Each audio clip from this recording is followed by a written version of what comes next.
And then you did this too. This one switched over. I the switched the mic.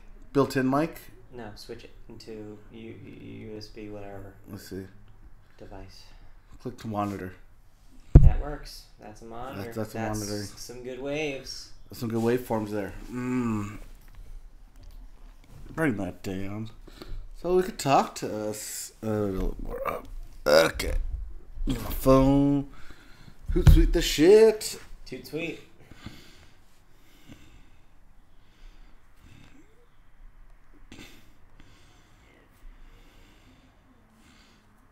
Hey, actually went live this time. Wow.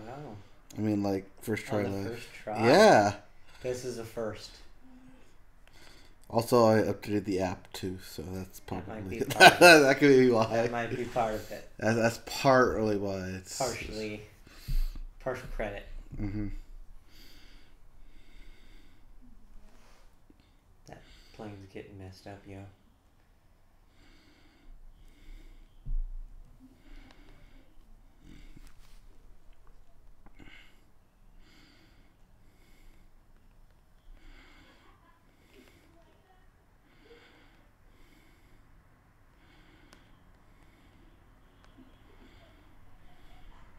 Ironman.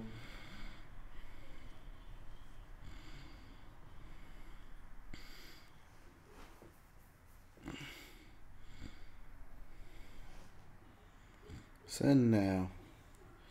Alright, make sure that thing gets sent out. Be right with you shortly. Yeah.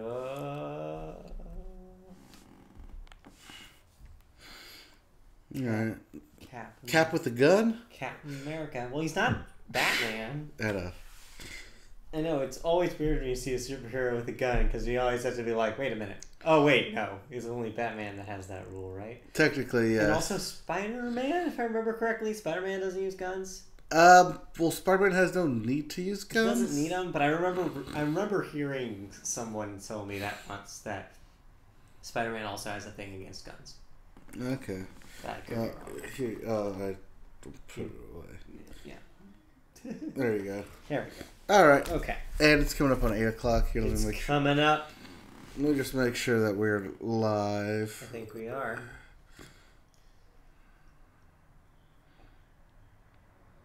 TNT picks up Snowpiercer. That's probably what you're looking at. Yeah, that's what I posted, yes. Yes. I couldn't find anything else. I'm thinking maybe I should look at some other websites instead of like the 4 I'm looking at right now. Because there's like nothing. Well, I'm still able to find stuff, but then I'm looking through weekly and not daily stuff. Yeah, I should probably expand my horizons and maybe I'd find more stuff. Expanding those horizons. Expanding those Verizons. Verizon Wireless. Horizon Zero's Dawn. Verizon Zero Dawn? Verizon Zero they Profit. sponsored the game. Verizon Zero Profit. Okay.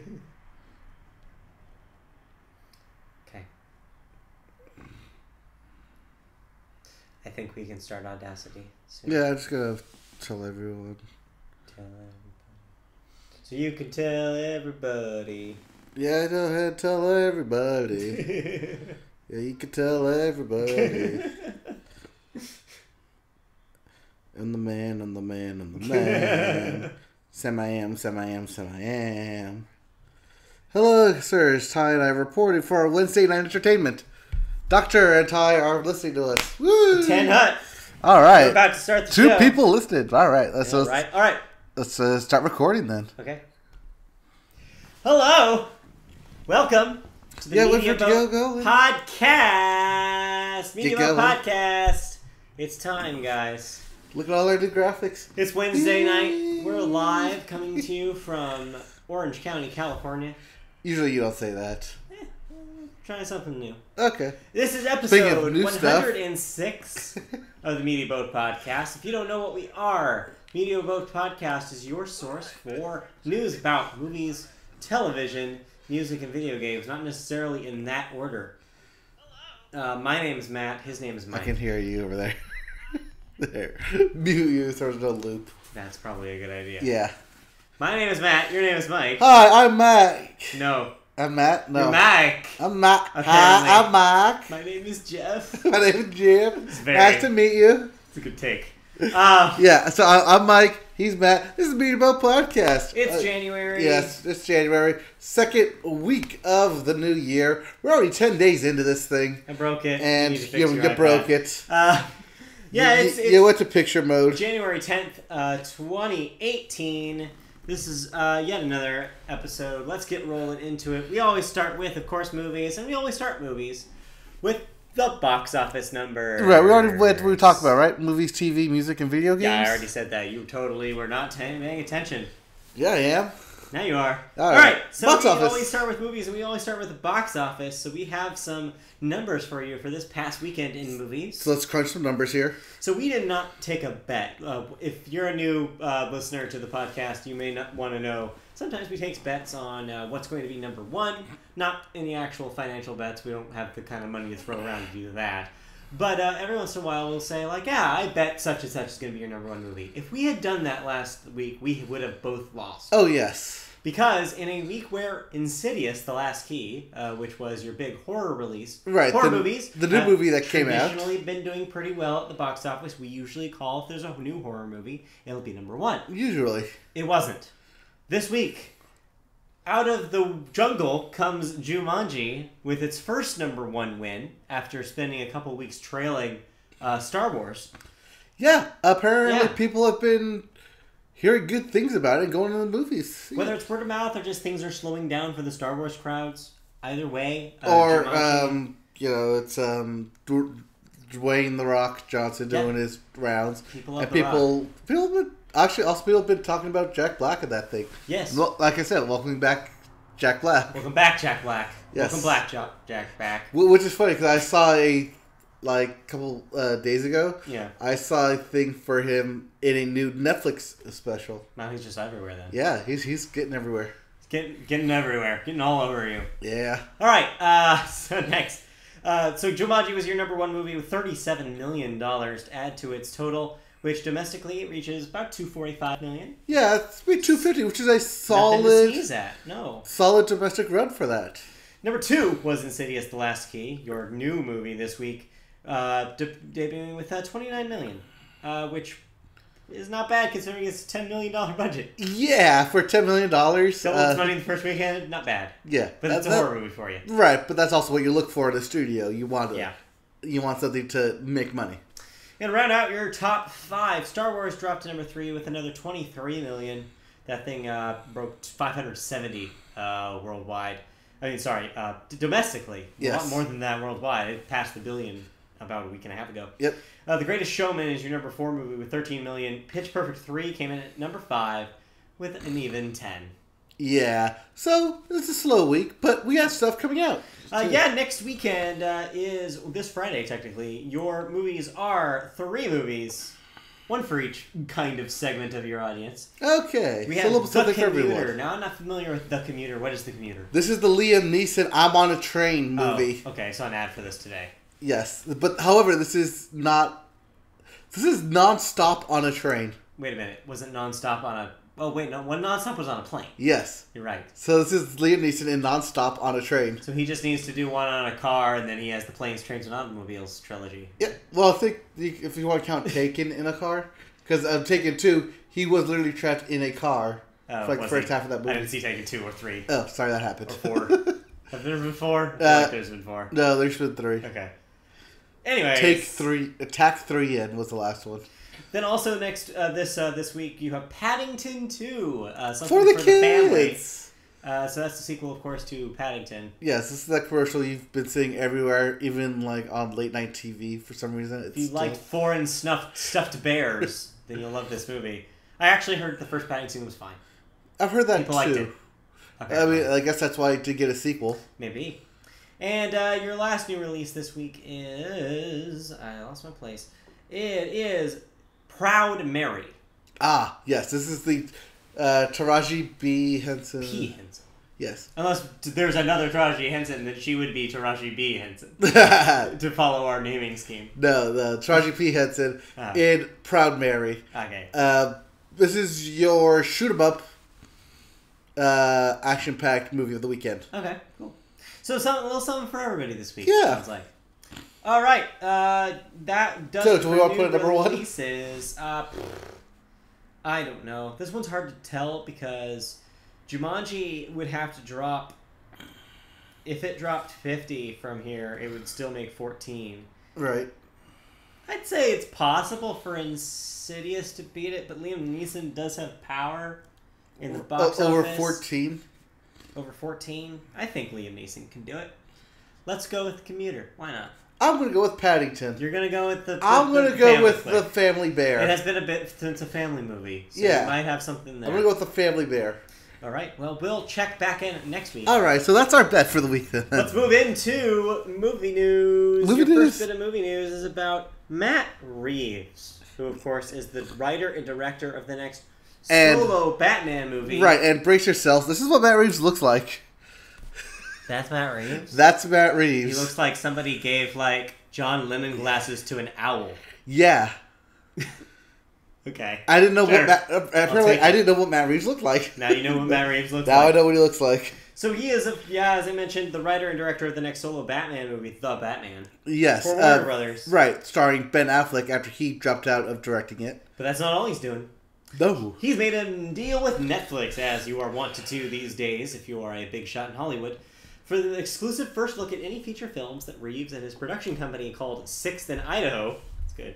Yes, that's producer and direct. So, yeah, of course, his most recent movie, a little movie called War for the Planet of the Apes. He's Mr. Apes. I think that was in my top movies of the year. Yes, yes, it was. With Fox, those Planet right. of the Apes movies. But yeah, no, Fox is going with Disney now. Right. Well, merging. Not going with. They got it's a hostile takeover. Which it still has a development deal for Mouse Guard, which I'm guessing that's a movie? Yes, these are all movies. Mouse Guard, with someone named Wes Ball directing. Right. Good name. Wes Ball. Wes Ball.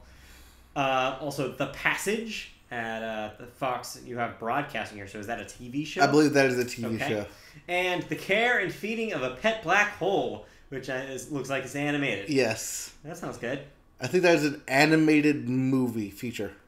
So those are already stuff he has in the works with Fox. Right. Everything after that will have Netflix will get first look. And if you're not a Hollywood type out there, first look basically means that if they make it, they don't get to shop around to other studios until Netflix sees it first. So Netflix basically gets to have the first meeting, the first pitch meeting. They get the pitch. They say, do we want this? Do we not want this? If they say they want this, they keep it and they make it. If they say they pass, then Matt Reeves can go to other studios and shop Which would most likely be Warner's because he's got a good deal with them. Fox. Or Fox. / Disney now.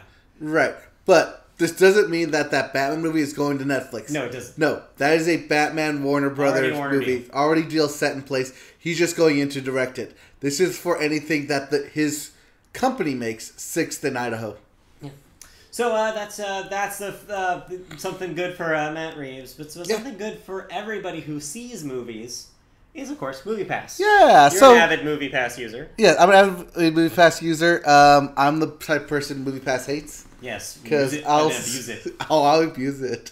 So this is our usual check-in MoviePass. We talked about a handful of times. Yeah, we're just checking in because it was holiday season. Yeah, past couple of months here. And so it just so happens that now the service has 1.5 million subscribers. Yeah, considering that before the price drop, it had 50,000. This is good. This is an incredible leap. So yeah, it's added 500,000 in less than 1 month, which is insane. I'm going to chalk that one up to holiday sales, actually. So it looks like not only can you chalk that up to Hollywood, wow. Hollywood sales. Holiday sales. You can also chalk it up to the special deal with Costco that we mentioned on this very podcast. Yep. That brought the subscription price down to $6.95 a month, but also exclusive streaming access to a service that gave you classic films as well. Yeah, classic and independent style films. So, this could be a combination of the two, pumping up its numbers. But otherwise, really good for the company. In fact, CEO of the MoviePass, Mitch Lowe, was stated saying that we're getting people to go back to the movie theaters, and they're going in droves. And yeah, he's right. Yep, and because a lot of people now have it, maybe more people will see the awards movies that come out. Yeah, I think that which actually may turn into being good ratings for the Oscars. Right, because more people will have seen said movies. Because the thing they always say about the post-Oscars ratings stuff, where either they're screaming about it or being very proud, is, oh, well, people saw movies, that's why people watched it. Or people didn't see any of these movies, that's why no one watched it. Right. Like, what was that one year where, like, that had the lowest ratings in the history of the show, which was when, like, shoot, I forget which one. The Artist. When The Artist one. It was like all these super niche movies that nobody saw. Yeah. That's the year after that is when they expanded the Best Picture to 10. Right.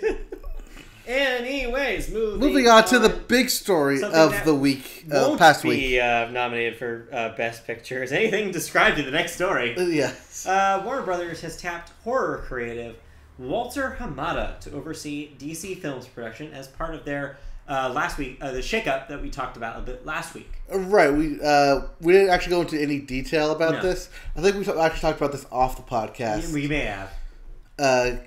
But yeah, so Warner Brothers and DC, DC right here for Hamada, but Warner Brothers in general has had a big shakeup within the past week. Yeah, a lot of people are moving around in the offices over there, executive-wise.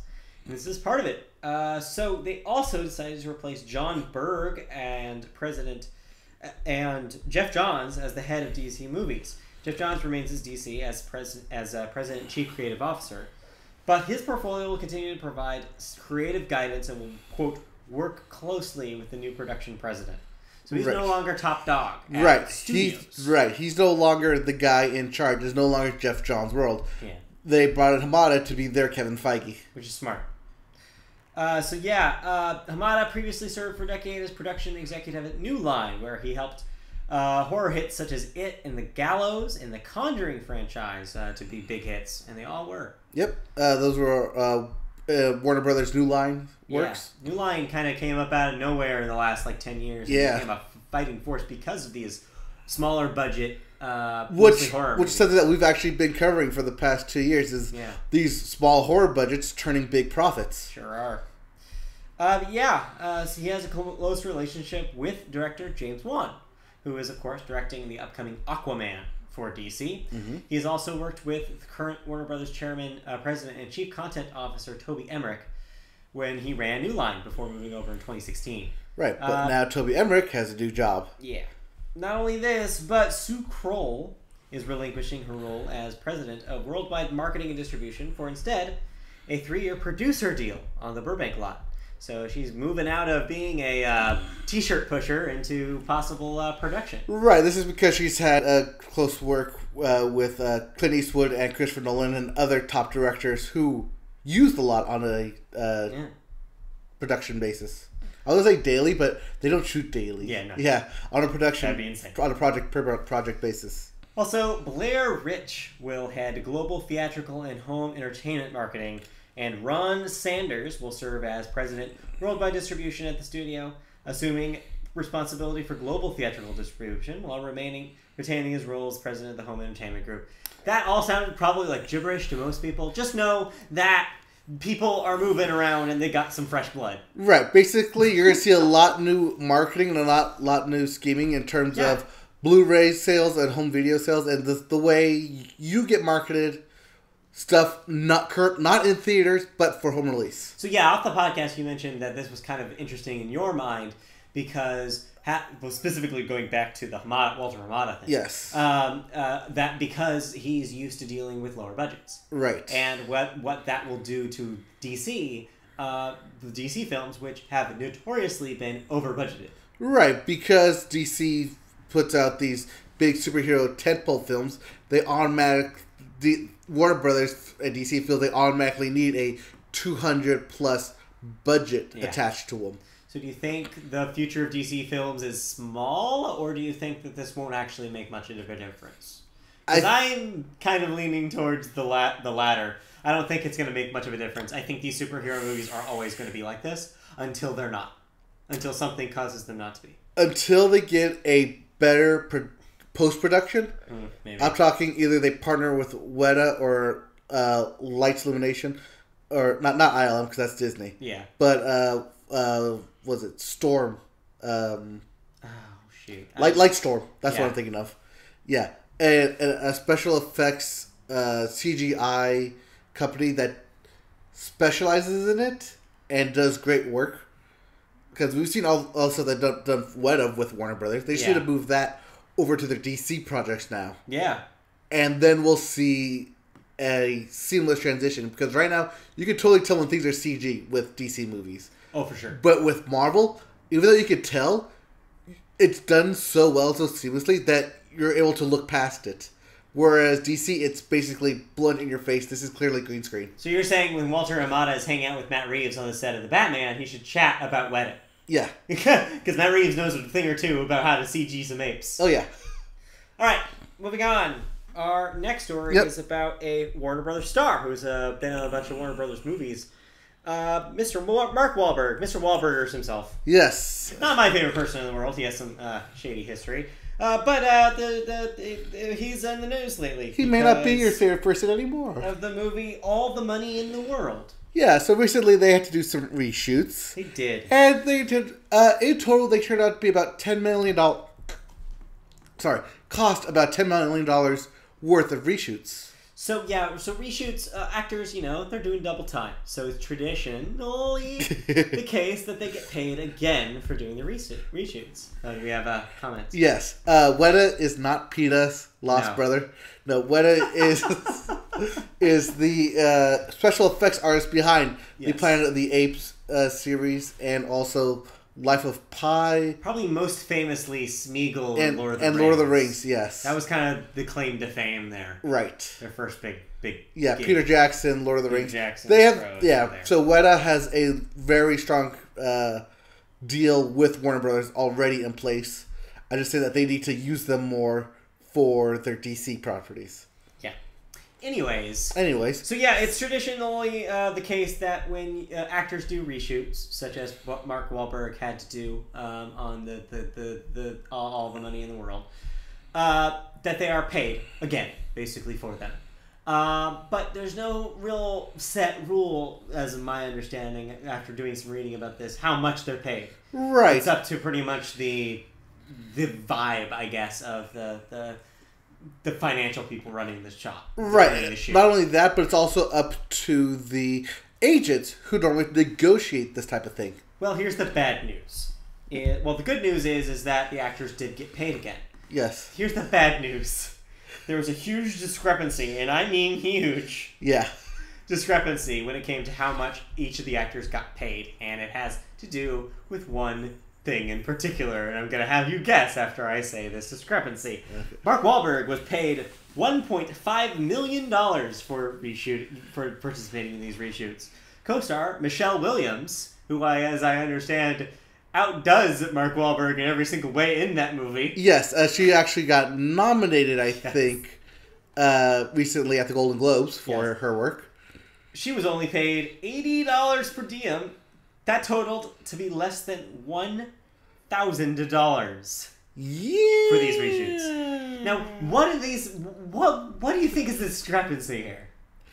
I want to get your thoughts. About 1.5 million? I mean, why do you think? Why? What would your reason be? Why the pay was so different? Oh, the pay is actually different because of when these shoots actually took place.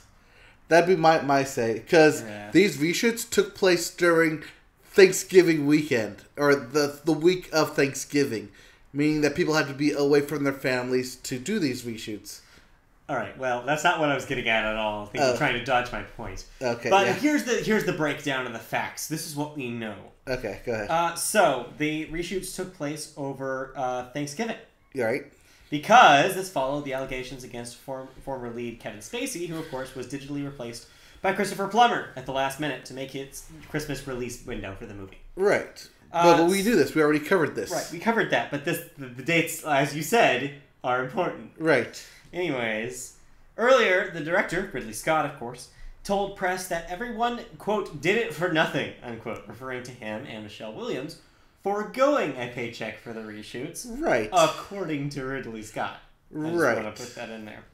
But the crew got paid. Which they should, because they're still working. This is not their fault for doing the reshoots. This is intern Kevin Spacey's fault for all this happening.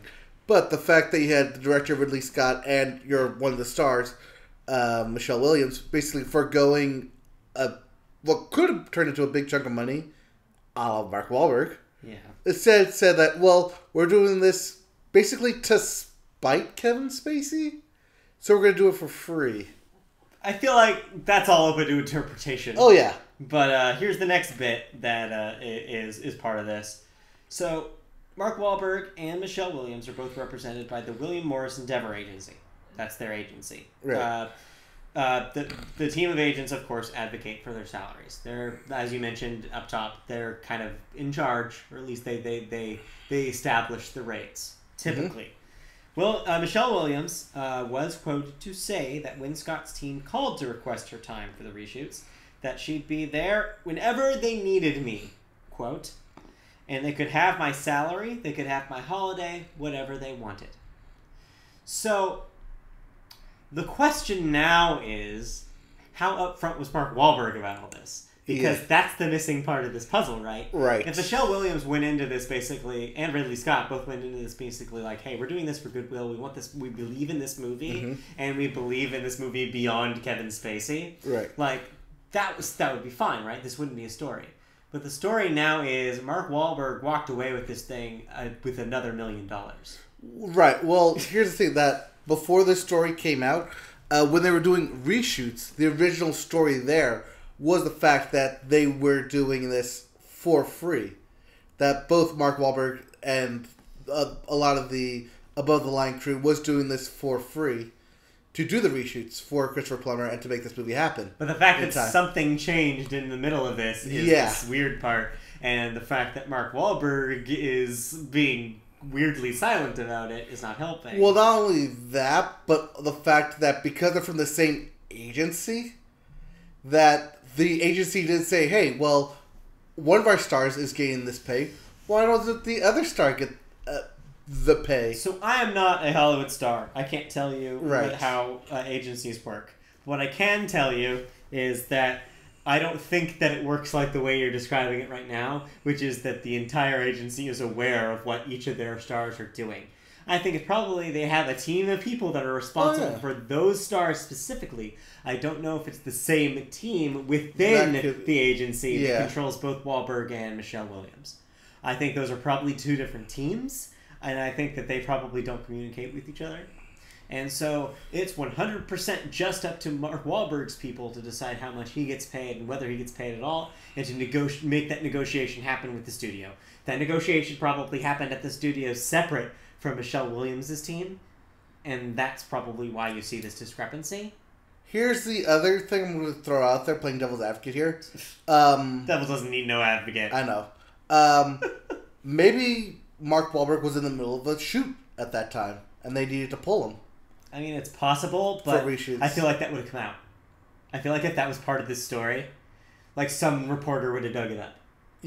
Well, then why hasn't Mark Wahlberg said anything? Because he knows better. Because if he said anything about this that isn't, I'm sorry and I'll give some of my money back, then no one would ever want to hear from Mark Wahlberg for the next 2 months. No one would, everybody would hate him more than they already do. Do we hate Mark Wahlberg? I do. Okay. But, I think all it is creating a PR disaster for the studio, for the movie, and for the agency, if you ask me. Well, the movie's already a PR nightmare. Yeah, for other reasons. So, yeah, it's just it's a lame story that shouldn't have been this way. You're right. It looked like everyone was, on the same page, and then Mark Wahlberg walks out with $1.5 million. Right, out of the $10 million for the reshoot. Yeah, and nobody can figure it out. So, yeah, I think that this is dumb. Hopefully he'll say something about it, or the agency will say something about it, or Michelle Williams will get in the agency's face about it or something. Right. Something will happen. We'll be following the story, so we'll let you know when it does. Yeah. All right, moving on. Yeah, we talked about that way too long. Yeah, I got nothing to add more to that. All right, so let's go to TV then. Yeah, we're going to get to television, and television, of course, starts with sports. And man, there was a sports moment this weekend. Yes, one shining moment happened this weekend. So we had talked about it last week that this was going to be your big college football championship. Well, it happened. Alabama rolled Tide, but not in the way that anybody thought they would. No, Alabama struggled through the first half. Yeah. By struggled, I mean they couldn't get anything going. No. They get a running game going. It was 10-0 halftime, I think. Oh, no, 13-0. 13-0 halftime. It's just absolutely everyone's like, yes, Alabama's losing. We're good with this. And then the second half happened. And the most shocking thing ever happened. Oh, and that'd be Alabama head coach Nick Saban pulled second-year starting quarterback Jalen Hurts out of the game and put in redshirt true freshman. Okay, I want to see if I get this name right. 18-year-old. I want to see if I get this name right. Okay. Tua Tagovailoa. Tagovailoa.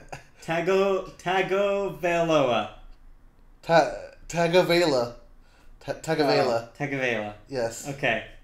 Tua Tagovailoa. Yes. Tua Tagovailoa. Yes. Hey, yeah. You are the opening of Moana. Yes, he is the opening of Moana. All right. But yeah, true freshman quarterback Tua goes in for the game. First series, gets sacked on his ass, 3 and out. Second series, drives down the field 60 yards for a touchdown. Drives them back down the field for another touchdown. The game ends up being tied 20-20. With 3 seconds left on the clock. Alabama lines up for a field goal. The guy misses it to the left. Overtime. Georgia gets the ball first. And they get stopped. So they kick a field goal. 51-yard field goal. But because it's college rules, the other team, Alabama, gets a chance at the ball. Right. So, first down, they get sacked. So now it's 2nd and 17.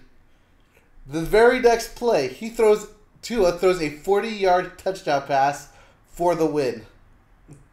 Now, what makes this even crazier is that Tua is from the same high school. That's right, high school as current quarterback Marcus Mariota. And when Mariota was a senior, he was a freshman. And as Mariota was leaving, he was quoted as saying, "This freshman guy is going to be really good." And what's also hilarious is that the quarterback on the opposite, on Georgia's side, Mayfield? Not Mayfield, the other guy. Don't know. Yeah. He was originally supposed to go to Alabama. Yeah. But because he wouldn't start because of Jalen Hurts, he switched to Georgia. And now this freshman gets the chance to be the winner. So overall, it was a crazy game. This is the one game that Alabama deserved to win and proved everyone Nick Saban's the best coach in college ever. Jeez, yeah. This is his 6th national championship. Ties him for the record with the other Alabama coach, Coach Bear, of 1940s or 30s or something. Long time ago. Yeah. Okay, so yeah, your score at the end of that game was 26-23 in a crazy game, overtime. Hands down, one of the best NCAA games. Way to go out on a high note. Well, you know what the BCS has in common with the Super Bowl in comparison is that it's kind of like the big game, but not as big as the game that happens in about a month or so. Well, Movies has an equivalent to that. The Golden Globes are like the Oscars, but aren't the big game. It's because those happen a few months later. Right, but this at least gives you a preview of what to look forward to. So yes, the Golden Globes. That was my segue. That was a really long. I was like wondering where you were going to go with that. I was like, how are you going to wrap this back around the Golden Globes? I just am. I'm good at this. Okay. All right. So the Golden Globes aired on Sunday night. Golden Globes, of course, are the Foreign Presses Awards. Yes, the Hollywood Foreign Presses Awards for both movies and for television. So those happened Sunday night, hosted by none other than our man Seth Meyers. Yes. Who did a bang-up job. But yeah, overall, a pretty surprising night. Even when it came to what got awards, nothing really swept. It was all pretty democratized in a lot of ways that I didn't expect. But yeah, our predictions and the winners are all on MediaBoatPodcast.com, so check out our story about the Golden Globes for your update about who won and who we thought was going to win and how wrong we were in most of the cases. Yeah, there was about like an hour there where we just like slumped. We whiffed. A lot of it was in TV too, though, so that's okay. But yeah, I'm fine with that. Some of the surprises included 3 billboards over Ebbing, Missouri, which won Best Picture Drama. Yes, Best Picture Drama, also Best Actress for Frances McDormand, and Best Supporting Actor for Sam Rockwell. But of course, we would be remiss if we didn't mention the thing that nobody can shut up about. And that, of course, is Tommy Wiseau running up on stage, trying to grab the mic, and... He thought it was for him. I know. No, but yeah, that was funny. James Franco just stiff-arming him right away. Just boom. Denied. But yeah, that wasn't the thing we're talking about. Of course, the thing that people are talking about, especially on the news...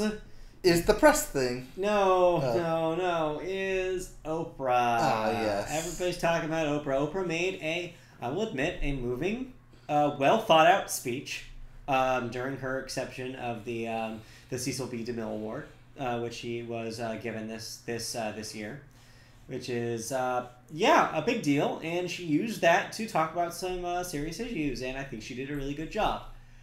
What I didn't expect was for the story to coming out of this not be, oh, what a great speech, but Oprah should run for president, which is apparently now on everybody's minds. Which is funny, because right after she made the speech, I made the comment, okay, when's she running for president? You did say that. Like, I was like, I don't know. Well, okay, so yeah. Yeah. The less we talk about that, the better. But yeah, just know that Oprah made a moving speech, and some people are misinterpreting it as political office. The possibility of political office. This is not Oprah gonna run for office. This is just her being Oprah because she's such a good speaker. She used her time, and I think it was a really, really good, really good speech. Right. And I think people are jumping to conclusions a bit. I don't know if the presidency should be the realm of celebrity for forever. I don't know if exactly that's the greatest direction to go in. Yeah, but apparently if Oprah does run for office in 2020, and if she's elected, she promises to make all chocolate and wine be 0 points on Weight Watchers. It's a good joke. It's a good joke. Solid material. And of course, her running mate would be Gail. Would it? No. Would it? No, it'd be Ellen.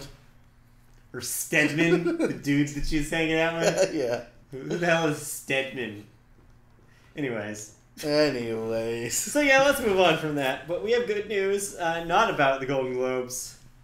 I mean, we can talk about a little bit if we want to talk about award season kind of going into this. What do you think has momentum now? 3 Billboards probably has more momentum. 3 Billboards has the momentum, yes. I think the thing that has surprising momentum now is the other big surprise that was the big shocker for me, which is Lady Bird. I think Lady Bird has a lot of momentum because it's only award.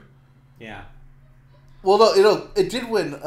It won Best Picture Musical or Comedy. Musical. Yeah, well, best musical out there by far.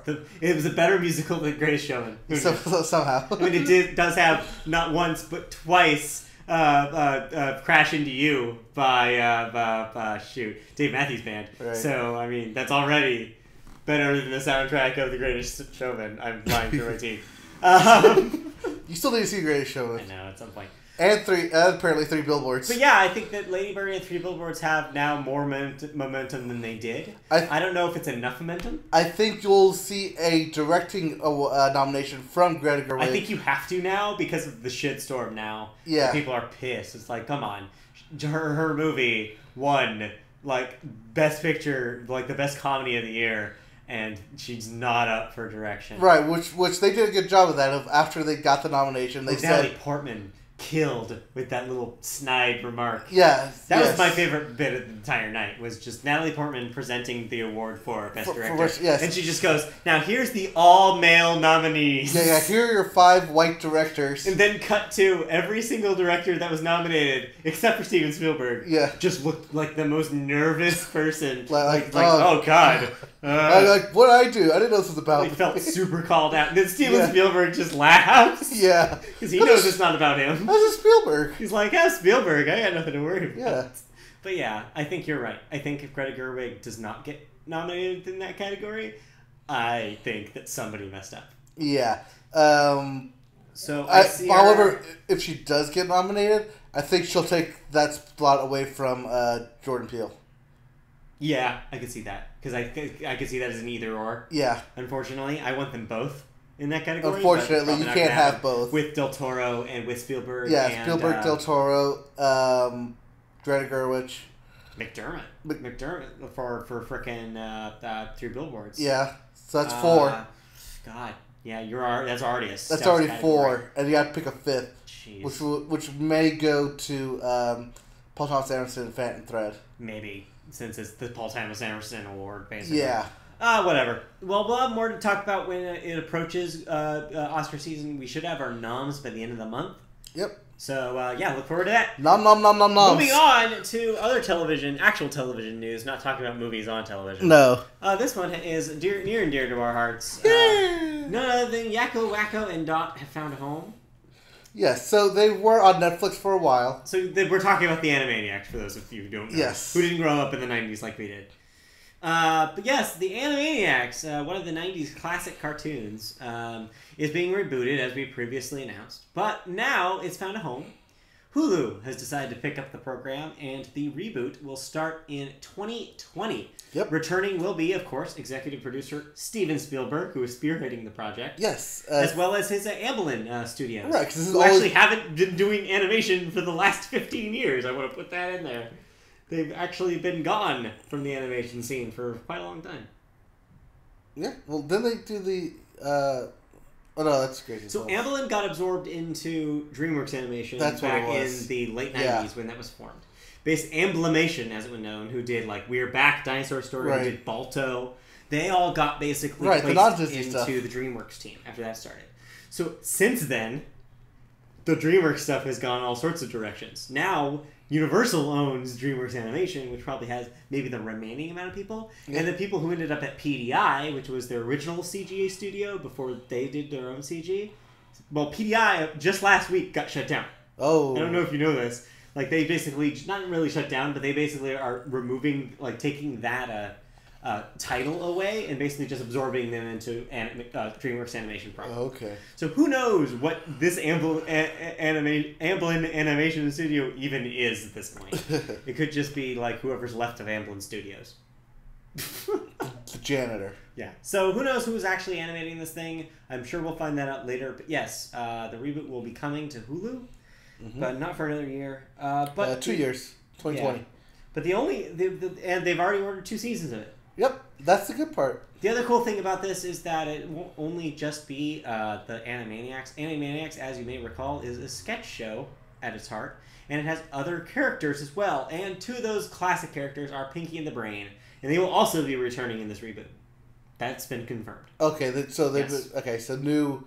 There will be new shorts involving Pinky and the Brain in the reboot for Animaniacs. Okay, but not new episodes for Pinky and the Brain. So yeah, Pinky and the Brain did end up having its own standalone series. Yes, but that was based, of course, on the shorts that were in Animaniacs. Right. They're going to bring back those characters for new shorts. Well, because if you have release them why not? Right? Why not? Right? Of course, that brings us to the other part of this cool deal. Yeah. Which is what else they're bringing back in a retro style. Yeah, because Hulu now gets all this back catalog for not only Animaniacs, but everything else that Steven Spielberg presented. Not everything, and I'll get to that in a second. Yeah. But yes, Hulu now has access to the back catalog of not only Animaniacs, which is no longer at Netflix. They took all 99 episodes of the original run of Animaniacs and put them now on Hulu. But they also got a couple of other things to sweeten the pot. including the entire run of Pinky and the Brain. Yeah. And the entire run of the spin-off series of Pinky and the Brain that was used by Kids WB to burn off extra episodes called Pinky, Elmira, and the Brain. Yeah.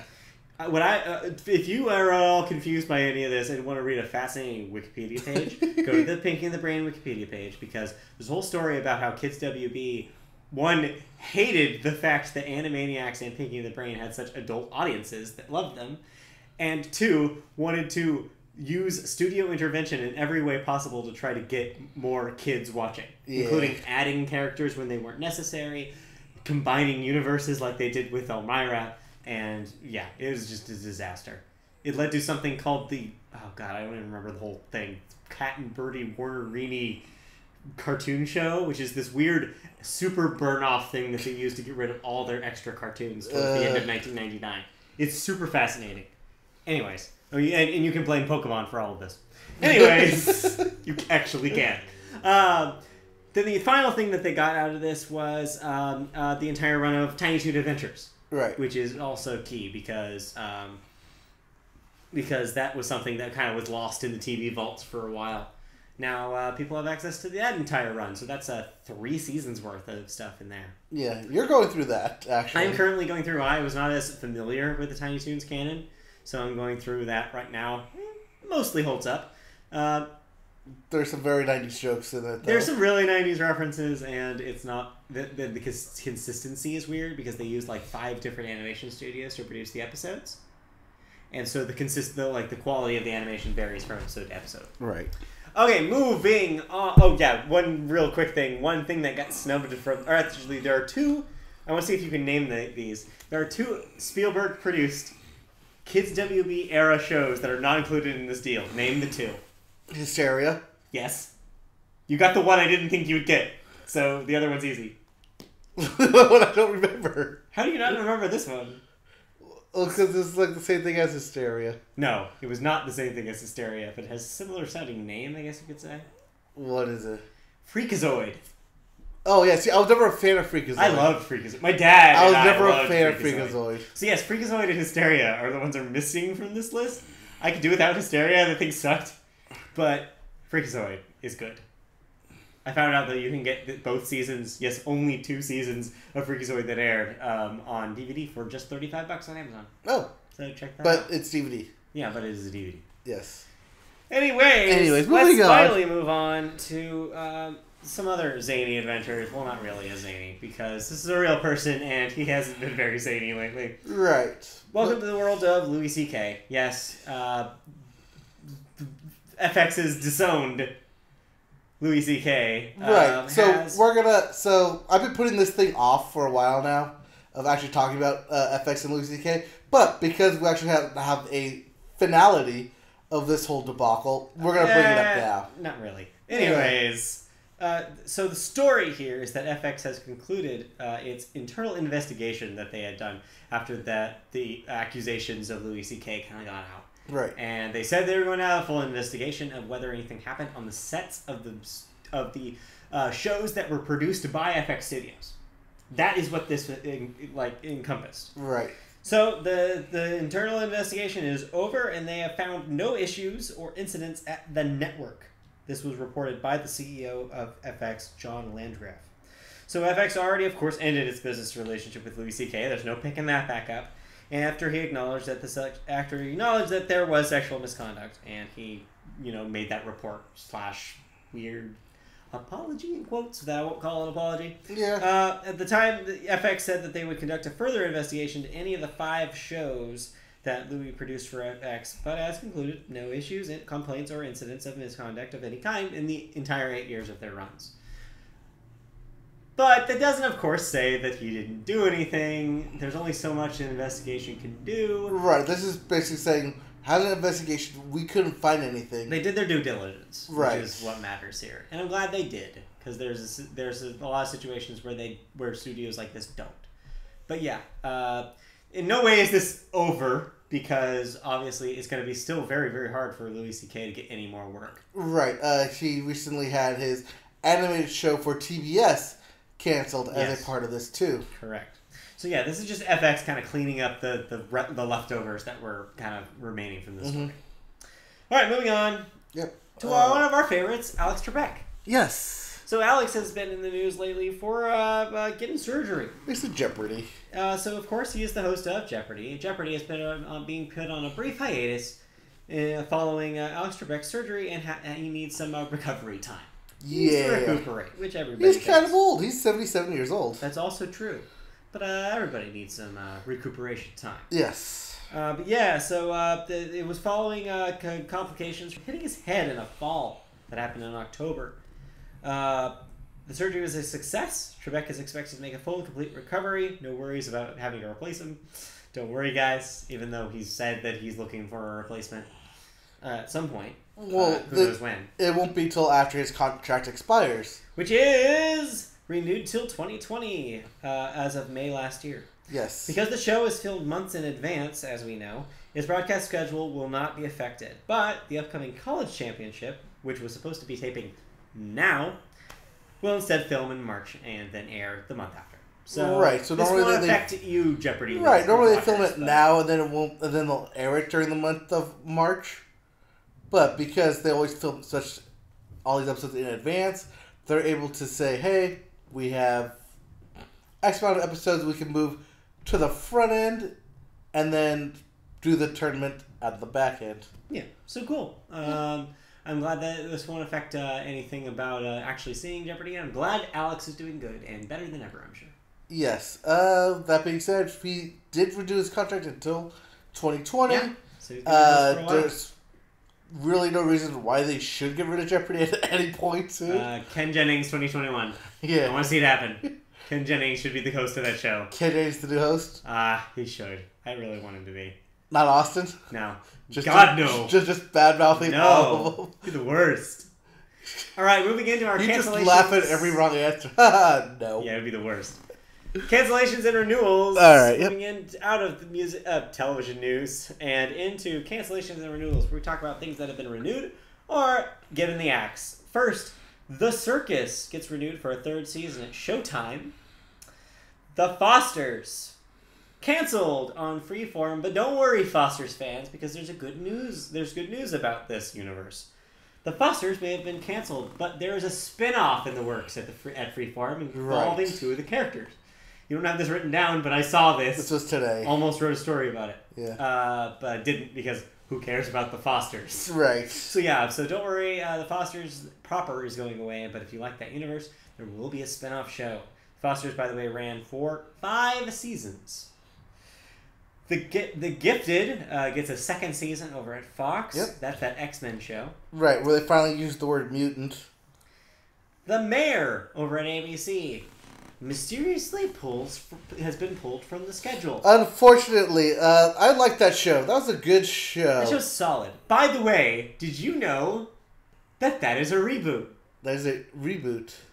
Did you know that? I believe I remember that when they first announced it. Because I had no idea until I was listening to a podcast recently where they were talking about television shows in 1986. And there was a show called similarly titled, like Mr. Mayor or something like that. Okay. And apparently it was the exact same premise as this show, down to the fact that he raps. Oh, okay. No, so I didn't know this is that. actually a reboot of the same premise, but done in a modern way. Okay. But I didn't know that. So yeah. I thought what I've seen of the show seems as it's a competent sitcom. It's good. None of the jokes are like bad. It's not badly written. It just doesn't have. It's just not amazing. It's not like anything that like you would rave about to your friends. Right. It does it's its job, no Good and Doctor. It does its job well. It's no Good Doctor where everyone's talking about it, but at the same time, it's well made and the topics they go are on point. It's the kind of well-made, solid sitcom that ABC specializes now. Yeah. So ABC right now specializes in solid sitcoms that nobody's like super agog about, but that nobody hates. It's why Blackish gets always nominated but never wins. Exactly. It's a solid show. It's a solid show. Fargo is done, at least so far. After 4 seasons on FX, it will be canceled, but that doesn't, of course, leave room down the line for them to change their minds. Yeah. I wouldn't be surprised because it is if 2 FX. or 3 years It's an anthology series, so it's really easy to return to whenever they want. Yep. So see as this is probably more of a hiatus for Fargo, and we'll probably see it again. Young Sheldon gets a second season at CBS, in case you didn't think it would, because of course it will. But big surprise, The Gong Show, the reboot that had the fake Mike Myers character, gets a second season at ABC. Yes, and fake Mike Myers will be returning to host. There you go. Also returning for an inexplicable second season is Floribama Shore on MTV. Yeah, they're going to go rock that place like a hurricane. Future Man on Hulu gets a second season. Marvel's Runaways on Hulu also gets a second season. Fox's new plane-based sitcom, LA to Vegas, extends its debut by 3 more episodes, but has not been properly renewed. Right. They just want a little bit more to see how people will react. And lastly, Hulu's Chance, canceled after 2 seasons. Yeah. All right. Thus, we have Jerry Van Dyke, brother of Dick Van Dyke, 86, which, of course, reminds everyone that Dick Van Dyke is still alive. Dick Van Dyke, Vic Van Dyke. Dick Van Dyke. Yes, Mr. Vic. Or, yes, Mr. Dick. Mr. Dick. I believe that was the only big one that happened. We can move on. Yeah, I don't remember anything else. I know that he was the one that died. I don't think that was it. Okay, then let's move on to music. Music and Billboard. We start music with the Billboard charts, which of course is your highest charting releases of the week. Your Hot 100 in singles land is number 1 is still Perfect by Ed Sheeran, which specifically they duet with Beyonce. Moving back up to number 2, Havana by Camila Cabello featuring Young Thug. Moving down 1, Rockstar by Post Malone featuring 21 Savage at number 3. Number 4, Thunder by Imagine Dragons. And number 5. And number 5, No Limit by G-Eazy featuring A$AP Rocky and Cardi B. Moving into your albums list, which is your Billboard top this site broken. So, your albums list. Your albums list, your Billboard 200. Let's load this up. Your number 1, you'll be happy. Moving up to number 1 thanks to award show hype. Is it the Greatest Showman? The Greatest Showman soundtrack hits number 1 this week on the charts. You're welcome, by the way, everyone. By Divide by Ed Sheeran, who hangs on to number 2 again. Number 3, Reputation by Taylor Swift. Number 4, The Beautiful and the Damned by G-Eazy. And number 5, moving back into the top 5, Damn by Kendrick Lamar. Damn. That does it for the Billboard charts. So let's go on to music news then. Well, we have some upcoming records. If you're in the business of buying music, here's your new releases for the week. Black Rebel Motorcycle Club brings you Wrong Creatures. Black Veil Brides with Veil. Camila Cabello with Camila. Joe Satriani with What Happens Next, and Humphreys McGee with It's Not Us. If this sounds familiar, that's because last week nothing came out. And last week, we talked about this week's releases. Yep. So those are the releases for this week. This is the second week we're reminding you. Yeah, I didn't realize that last week it said had no releases for this week. Yeah, I did the same thing. I did double take when I was doing new releases. I was like, wait a minute. Yeah, that's there's nothing on this list. That's what I was looking. I was like, wait, I'm pretty sure we did all this last week. Yes, we did. Yes. Those are this week's releases, so get ready. Right. It just meant that there was nothing last week, so disregard last week's. Also, if you're listening to us from last week, thanks for coming back. Moving on from weird trends that we have to weird trends that the music industry has. Yeah. One that maybe not so great for its creators. Mixtapes. You've heard the term. Yes. Usually a bunch of rappers put out what they call mixtapes. On Chance the Rapper's coloring book, yes. He said that he thought that he was the only one who still cares about a mixtape. Well, turns out that he's not the only one who cares about a mixtape. In fact, record labels have decided to start using the term mixtape to describe things that should probably just be albums. A number of producers have called out major record labels for calling full-length albums, quote, mixtapes, unquote, so they can avoid paying producers fairly. Labels like Atlanta Records will take an LP and label it a, quote, street album, unquote, or compilation album to avoid paying producers their full rate. Producers like Rook, Benny Cassette, DJ Burn One, and Sunny Digital have all come forward to say that this is a common practice that must be stopped. What's a great example of this is when Drake released More Life. He referred to that as a playlist instead of an album. But yes, it's not the only place that this is done. I appreciate how your image for this is the awesome mix. Yes. It's a mixtape. That is a mixtape. But yeah, I think this is, as we're going kind of into the streaming era, this is becoming more and more common with like labels or artists trying to figure out like ways to differentiate their things from albums, because the word album is kind of a dirty word still. Well, also with the word album, it's something that's official and you get paid more for it.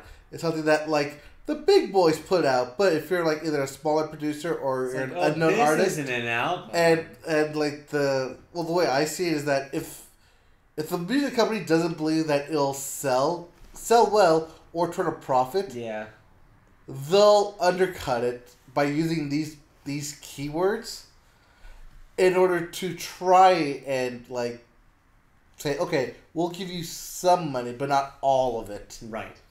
Speaking of somebody who has some of the money, Lana Del Rey. She's semi-popular.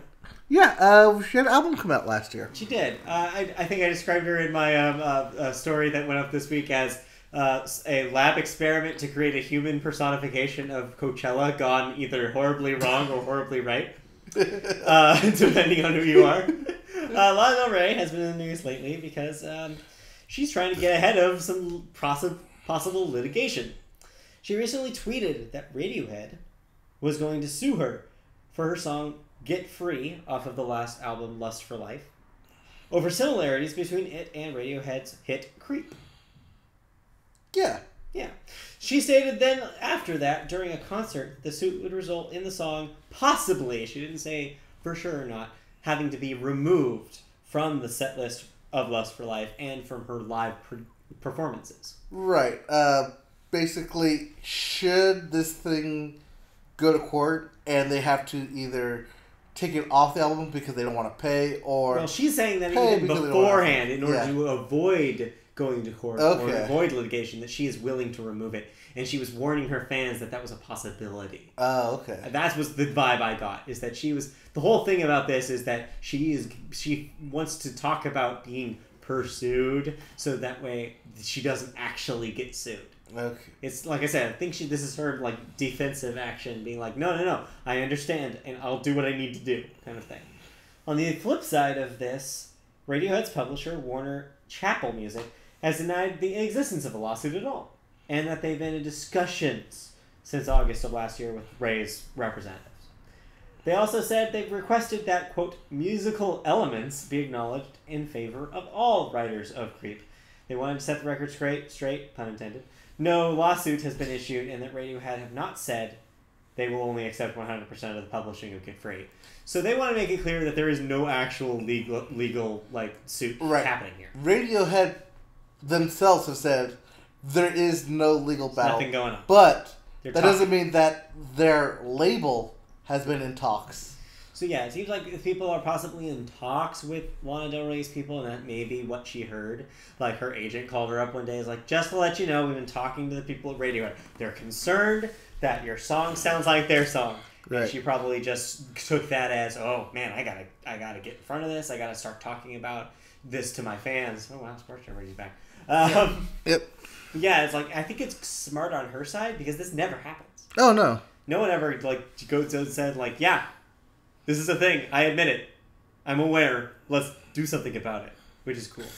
Right. So yeah, I think the probably worst case scenario here is that she just has to remove that song from the album, and I don't think that would be that big of a deal. Probably. Or write in the authors of the song into the credits, which is probably not that hard to do either. She would have to work with the music publisher, her music publisher, to do that. Right. The fact that they just want credit and not like going to court over saying, "Hey, you basically ripped us off." Right. That's good. It is good. It's kind of a win-win. Yes. No one needs to spend more money than they need to. Right. It's also each it's Radiohead's way of saying, like, we notice similarities, but instead of going through all these legal channels, we're just going to give you a way out right now. Yeah. Moving on to somebody who could have used a way out on her way down to the ground. Carrie Underwood. Why? Carrie Underwood is Why? I need a segue, that's why. Carrie Underwood is in the news. She has revealed to her fan club and to the public as a whole, I guess, on Monday that she is recovering from needing 40 to 50 stitches on her face. Yeah. After a big November fall she took a big spill. November 10th, when she was treated for a broken wrist and cuts, which forced her to pull out of the Country Rising Benefit concert that happened back then. However, she had not revealed the extent of her injuries until now.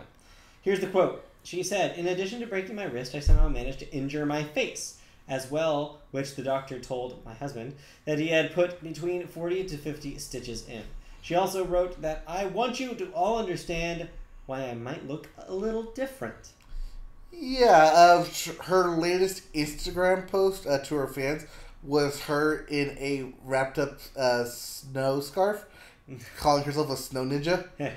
But it was also hiding her face. Yeah. And just showing her smoky Not eye quite look. ready to show her new face. I mean, I think she may be exaggerating a bit. I don't think it's probably going to be as bad as some people are probably imagining. Yeah, but again, 40 to 50 stitches is a lot. It is. And that will take a long time to heal properly. So yeah, I hope she, of course we both, I'm sure, hope that she heals well and that she's back to being Carrie Underwood, because who doesn't like Carrie Underwood? I was going to raise my hand, but no, you... It's true. Yeah, who doesn't like her? Moving on, dude. Maybe her ex-boyfriend, the one she beat up the truck with. Moving on to the next story, I'm trying to figure out what you're talking about here. Can you briefly describe to me what AEG is? Because you do not break it down here. The very end I do.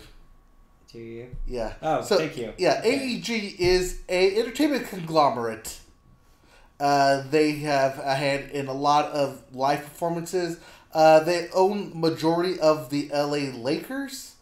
I think the Kings as well. I think they own Staples Center for us over here. And they have their hand in a lot of live performance acts around the U.S. So, AEG is unfortunately in the news this week for the revelation, I guess, that the people who run it are terrible. More so, the CEO of AEG is a terrible person. So let's break it down. So first you have the owner. You actually have two different people here who are both bad. Okay. But the first of the two, Phil Anschutz. Anschutz. He's actually the A in AEG. Owner of AEG has been smartly spending his money supporting anti-LGBTQ, anti-climate change organizations, contributing to the, quote, Institute for American Values. Oh, I see. Whose owner, so the owner of the Institute of American Values is the other guy, opposes same-sex marriage and testified in the trial of the constitutionality of California's ban on same-sex marriage, a.k.a. Prop 8. in 2010. Andy Schitz.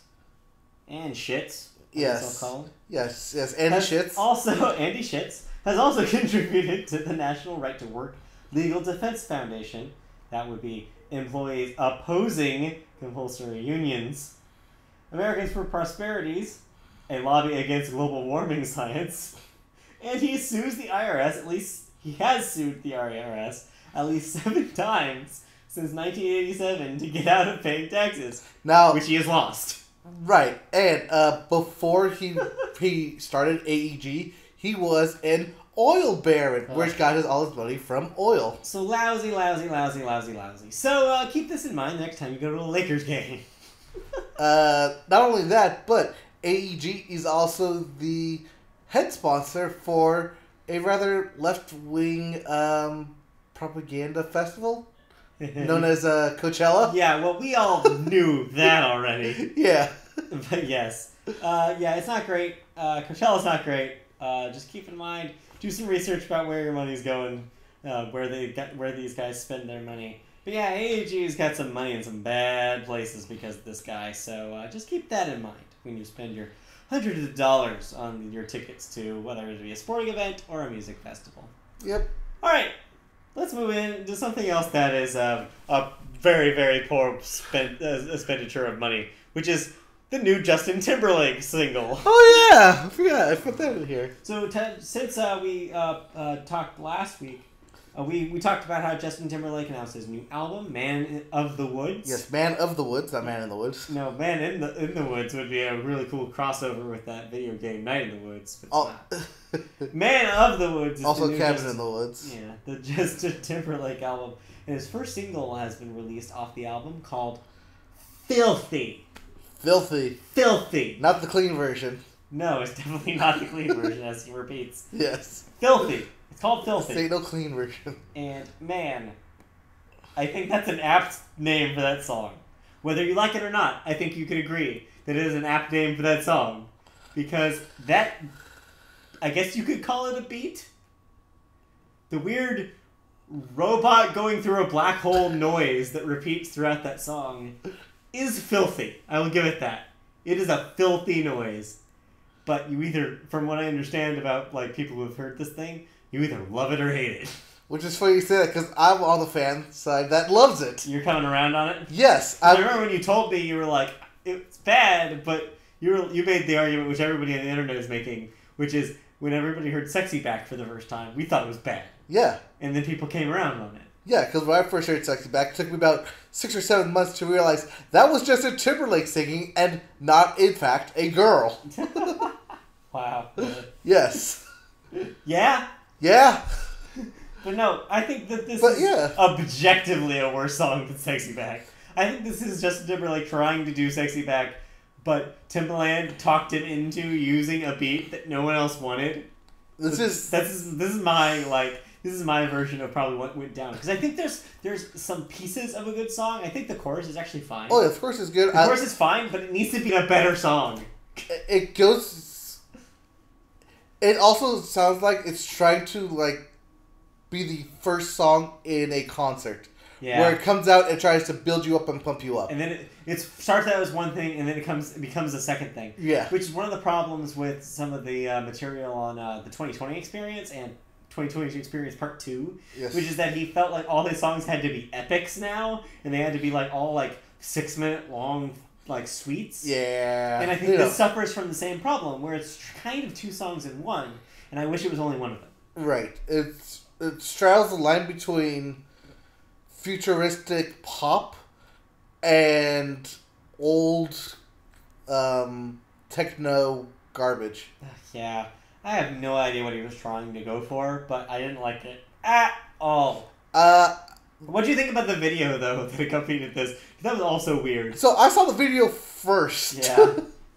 I thought it was weird. I thought it was... He's basically Steve Jobs. Yes. But he's like showing off a robot, and the robot is a dancer, and that's the entire thing. And then he becomes the robot? Yeah, like at the end it's like assumed that his soul is being absorbed into the robot, or like he's not necessary anymore. Yeah. So he just poofs and the robot like takes his place or something. I don't know. It was weird.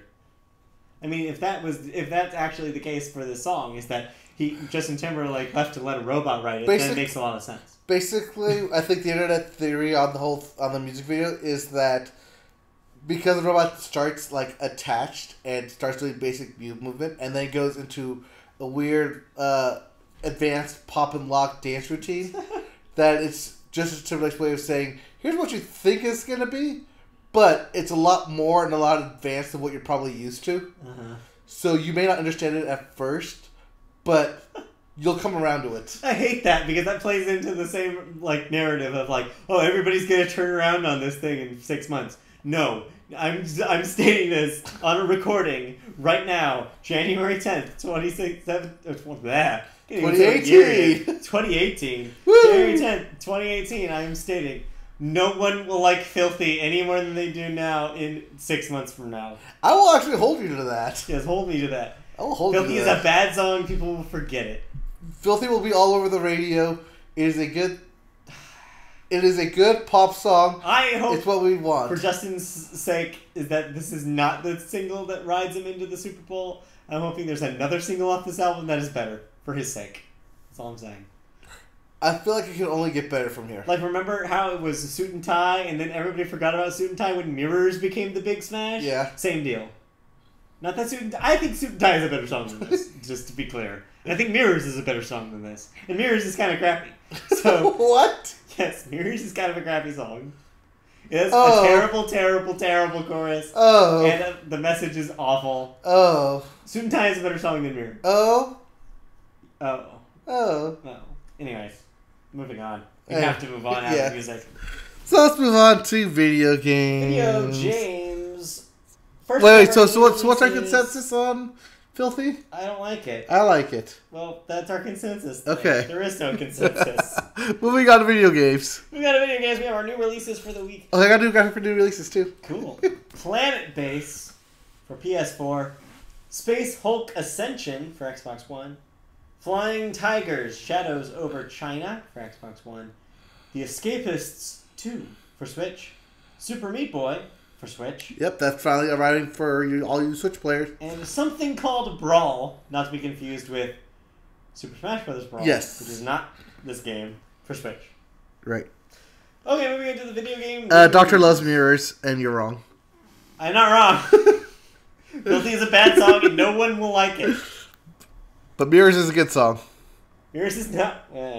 Alright, so let's move on. Let's move on to the biggest story this week in video game news was about VR. Yeah, so CES is this week. CES, of course, is the Consumer Electronics Show, which doesn't really usually have that much video game news. But in this case, it's video game tangential news because VR happens to be full of video games. Yes. So one of the big players in VR is HTC with their Vive. Yes, welcome back, our VR lady. Yes, our VR lady, my favorite graphic that we use on the show. This lady's way into her VR headset. But yes, the HTC Vive is getting a new edition. The HTC Vive Pro. Yes. The new hardware upgrade delivers premium VR experiences to consumers. This sounds like this is written by a robot. Go ahead. And enterprises with the introduction of Vive Pro and Vive wireless adapter. So I'm going to cut through this weird business EBS that we've written down here and talk about what this actual thing is. Okay. So the screens are better. Yes, it is a 5 times increase in resolution. It has an added audio peripherals, and it's wireless, which is a big deal. So yeah, these two things were they were announced in parallel, but should kind of be talked about as two different things. Yes. Because, yeah, the Pro will eventually replace the current Vive on the market, but they will coexist for a little bit. Right, and for people who want to buy the lower-end one that's going to be a little cheaper. Right. But yeah. The actual wireless adapter is a separate product. So, yeah, the wireless adapter is a big deal because previously the Vive has to be tethered completely to a PC the entire time you're using it. Which is the same thing as the Oculus Rift. They have to be both USB and HDMI connected to work. This removes that and will allow you to use it wirelessly within limitations. They did mention that it probably won't go through more than like 2 walls. So don't think you can have your PC in your bedroom and use your headset in the living room. Probably not the case. This basically just means that you won't trip on the cord when you walk around. Yes. Does the PlayStation VR wireless? No. No, that one is also plugged in. All of them are plugged in. Right. So that's what makes this thing like newsworthy, that it's completely wireless. So the worry here and why it's taken so long for us to get here is lag. Lag is a killer when it comes to VR because if you have any game, lag at all in VR, it can throw off what you're seeing in the headset, and because of the immersion, it could throw off your own body's equilibrium, and you could feel really motion sick. So people have been avoiding things that would cause more lag, including wireless adapters. Mm-hmm. So the catch here is the technology to a point where it is a lag-free experience? We'll find out. Right. Okay, so that was the big news from CES. No current price point or release date for either of these things yet, but they should probably be out by the end of this year. Yeah, most stuff announced during CES this year, unless they say prototype or in development, is most likely going to come out sometime in 2018. Yeah. Moving on from CES to a consumer event that's been happening for a long time on the internet, crowdfunding services. Yes, Kickstarter. Star Citizen. So Star Citizen, if you know anything about the history of Kickstarter, is one of Kickstarter's weirdest success stories. And also the craziest video game-related Kickstarter that has ever existed. For the second year in a row, this thing has topped charts, and not in the way that you would think. Right, top the Kickstarter charts. More money than every other video game on the Kickstarter platform combined. Yes. How much money, you ask? How much money? In 2017, it raised $34.9 million. You know how much all of the other video games raised on Kickstarter in 2017? 17 million. Not even half. Right. Which means that 2/3 of all video game Kickstarter funding went to this one game. So Star Citizen is technically kind of two games, to be fair. It's a combination of a single-player starship shooter game called Squadron 42 and a multiplayer module that's kind of become its own game called The Persistent Universe. Not actually the name of it yet, but they will presumably come with both a name later. That is separate. Both are incomplete and currently have no release date. Yes. However, this thing still gets funded. Yes. All the money pledged to video game products in 2016, by the way, 85 to 88% of it went to successful campaigns. So it's proved that most of this money does go to actual video games that actually happen. Right. But Star Citizen has been in the cooker so long, it's getting to the point where's all this money going, and is it going to the game at all? Right, because we have had several stories where people do Kickstarters and then take that money and don't deliver a product because they're not bound to actually give a product. Yeah. That's the thing about Kickstarters and GoFundMes and crowdfunding in general, is that technically they're not bound to deliver a product to their customers. Right, there's no guarantee required. Right. Which makes it kind of a legal gray area for them. But yeah, it's interesting nonetheless. I have no idea what Star Citizen actually will be when it finally releases, but it'll be really interesting to see it. Yep. Moving on to our next story. It's Player. It has to do with, none other than PlayerUnknown's Battlegrounds, but specifically the Xbox One release of the game, and specifically advertisement. Yes. That was for the game. So, Microsoft has now pulled an advertisement for PUBG after a fan complained that they had copied their art. A Reddit user noted that they had created and posted a concept advertisement. And there's a reason I don't put the Reddit username, because it's filthy. Oh yeah, let's not talk about those. But yeah, they had created and posted a concept advertisement online 2 months earlier, which had gotten 63,000 views. Microsoft has since responded by pulling the official ad and got in touch with the user. It's likely they outsourced the ad campaign and only noticed it after the user complained, and that the post reaching the front page of Reddit was what tipped them off. Yeah. Microsoft's looking at penalties to the ad agency. So this happens a lot when companies don't have complete control of their marketing team, especially when it's at an outside agency. Mm-hmm. And so they probably just need to give them a call and be like, hey, was this a thing? Did you borrow somebody's art? That's a no-no, right? Or did you see this somewhere, had it in the back of your mind, and then did something similar, not thinking about it? Yeah, unconsciously did the exact same thing. Either way, I hope the agency, if they were at fault, admits their fault and maybe give some sort of compensation to the person they ripped off. Yeah, because looking at the two images online, they're very similar. Yeah, I bet. Moving on to our final story. And we're going to end this week on a high note. Finally. Yay, high notes. And one of our favorite things is happening this week as we speak that I'm shocked we forgot was on. No. I remember it was on. I just remember that there was nothing good on. Oh, right. Or nothing I wanted to watch. Later. Yeah, tomorrow. Awesome night. games done quick, which of course is Twitch's celebration of speed running. Yep. Is all week this week. Oh my god, it's Mario Sunshine is on right now. We have to watch that. Where is it? Right? down. Oh, there it is. But yeah, so if you're not familiar, we've talked about this last summer when it was Summer Games Done Quick. But basically, speedrunners are people who play video games really, really, really fast to get new world records and how fast they can go. Yes, this is a lot of these gamers get together twice a year to raise money. This one is for the Prevent Cancer Foundation. So yeah, long story short, it's happening all week. Right now, they're doing a run of Super Mario Sunshine.